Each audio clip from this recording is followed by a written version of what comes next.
You reckon? Reckon. You reckon, Mr. Ruckus? I reckon. In the beginning, God created the heavens and the earth. The earth was without form and void, and darkness was over the face of the deep. And the Spirit of God was hovering over the face of the waters. And God said, "Let there be light," and there was light. And God saw that the light was good. And God separated the light from the darkness. God called the light day, and the darkness he called night. And there was evening, and there was morning, the first day. And God said, "Let there be an expanse in the midst of the waters, and let it separate the waters from the waters." And God made the expanse, and separated the waters that were under the expanse from the waters that were above the expanse. And it was so. And God called the expanse heaven. And there was evening, and there was morning, the second day. And God said, "Let the waters under the heavens be gathered together into one place, and let the dry land appear." And it was so. God called the dry land earth, and the waters that were gathered together he called seas. And God saw that it was good. And God said, "Let the earth sprout vegetation, plants yielding seed, and fruit trees bearing fruit, in which is their seed, each according to its kind, on the earth." And it was so. The earth brought forth vegetation, plants yielding seed according to their own kinds, and trees bearing fruit in which is their seed, each according to its kind. And God saw that it was good. And there was evening, and there was morning, the third day. And God said, "Let there be lights in the expanse of the heavens to separate the day from the night. And let them be for signs and for seasons, and for days and years. And let them be lights in the expanse of the heavens to give light upon the earth." And it was so. And God made the two great lights, the greater light to rule the day, and the lesser light to rule the night, and the stars. And God set them in the expanse of the heavens to give light on the earth, to rule over the day and over the night, and to separate the light from the darkness. And God saw there was morning, the fourth day. And God said, "Let the waters swarm with swarms of living creatures, and let birds fly above the earth across the expanse of the heavens." So God created the great sea creatures, and every living creature that moves, with which the waters swarm, according to their kinds, and every winged bird according to its kind. And God saw that it was good. And God blessed them, saying, "Be fruitful and multiply, and fill the waters in the seas, and let birds multiply on the earth." And there was evening, and there was morning, the fifth day. And God said, "Let the earth bring forth living creatures according to their kinds, livestock and creeping things, and beasts of the earth according to their kinds." And it was so. And God made the beasts of the earth according to their kinds, and the livestock according to their kinds, and everything that creeps on the ground according to its kind. And God saw that it was good. Then God said, "Let us make man in our image, after our likeness, and let them have dominion over the fish of the sea, and over the birds of the heavens, and over the livestock, and over all the earth, and over every creeping thing that creeps on the earth." So God created man in his own image. In the image of God he created him. Male and female he created them. And God blessed them. And God said to them, "Be fruitful and multiply, and fill the earth and subdue it, and have dominion over the fish of the sea, and over the birds of the heavens, and over every living thing that moves on the earth." And God said, "Behold, I have given you every plant yielding seed that is on the face of all the earth, and every tree with seed in its fruit. You shall have them for food.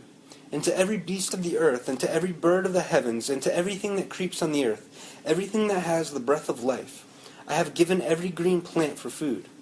And it was so. And God saw everything that he had made, and behold, it was very good. And there was evening, and there was morning, the sixth day. Thus the heavens and the earth were finished, and all the host of them. And on the seventh day God finished his work that he had done, and he rested on the seventh day from all his work that he had done. So God blessed the seventh day and made it holy, because on it God rested from all his work that he had done in creation.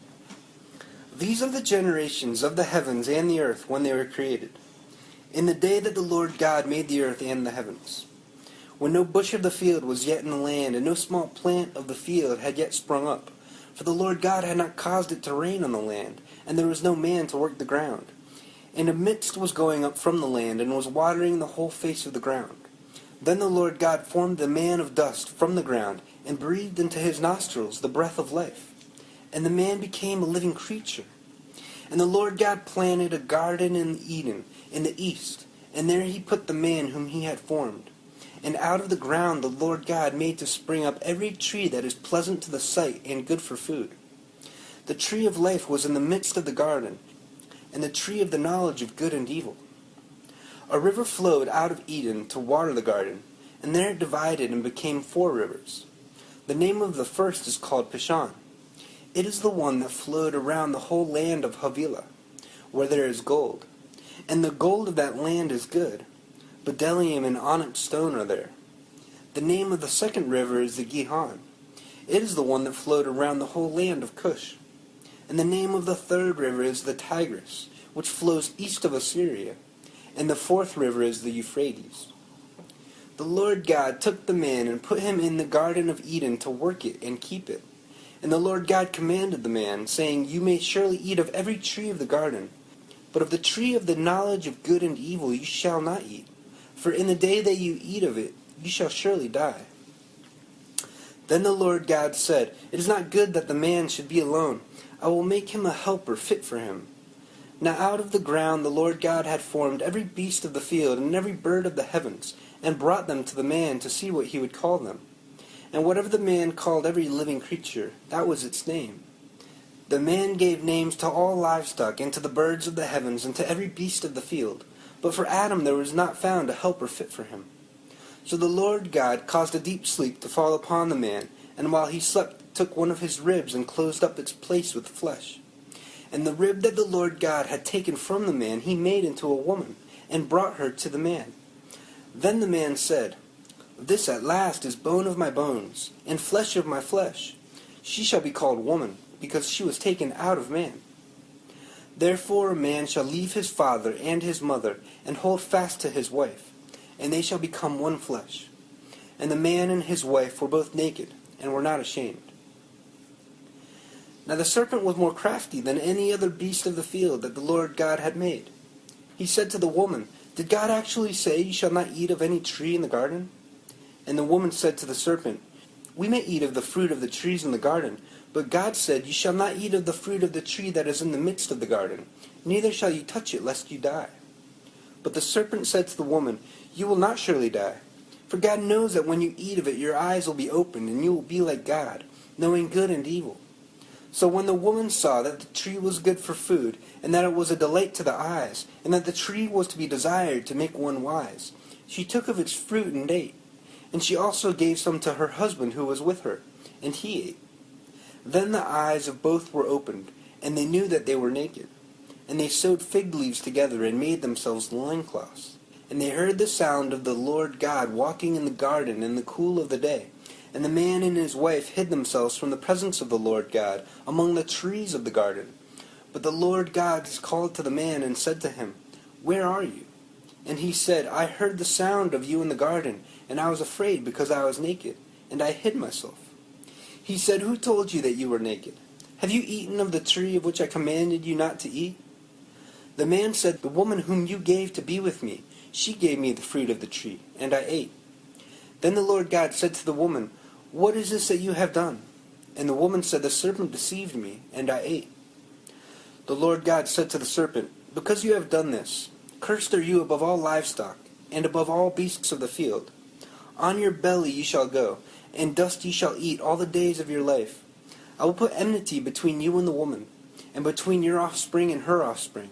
He shall bruise your head, and you shall bruise his heel. To the woman he said, I will surely multiply your pain in childbearing. In pain you shall bring forth children. Your desire shall be for your husband, and he shall rule over you.